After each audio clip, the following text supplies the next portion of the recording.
Hello বন্ধুরা, আজ তোমাদেরকে আমাদের রাধা কৃষ্ণ মন্দির দেখাবো। এই ঠাকুরটা সোনার ঠাকুর। এটা দধিয়া মেলার সময় জলের মধ্যে পুড়িয়ে গেছিল। আর এইটা আমাদের এই টাইমে অষ্টমী জন্মাষ্টমীতে পুজো হয়। আর এটা আমাদের এই ঠাকুর। বন্ধুরা, এই ভিডিওটা দেখতে থাকো, আশা করি তোমাদেরও খুব ভালো লাগবে। এটা জন্মাষ্টমী স্পেশাল ভিডিও তোমাদের জন্য। ভিডিওটা কেমন লাগলো আমাদের কমেন্ট করে জানিও। ভালো লাগলে বন্ধুরা লাইক শেয়ার ও সাবস্ক্রাইব করে দিও।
বন্ধুরা, তোমরা দেখতে পাচ্ছ আমার মেয়ে কি সুন্দর দেখো রাধা সেজেছে।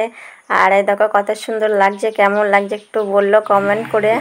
তাই দেখো আমরা সবাই পুজো দেখতে এসেছি। তোমাদেরকে আমাদের রাধা গোবিন্দকে দেখিয়ে দিলাম। সবারই দর্শন হয় না, তোমাদেরকে দেখো সবাইকে দর্শন করে দিলাম। বহু দূর দূর থেকে লোক দেখতে আসে। আজকে দেখো জন্মাষ্টমীর দিনেও প্রচুর প্রচুর লোকজন হয়েছে। তোমরা দেখতে পাচ্ছ বৃষ্টি হয়েছে। বৃষ্টির জন্য তোমাদেরকে দেখাতে পাচ্ছি না। আজ তো কাল রাত্রে পর্যন্ত সারাদিন বৃষ্টি হয়েছে।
বাই বাই বন্ধুরা।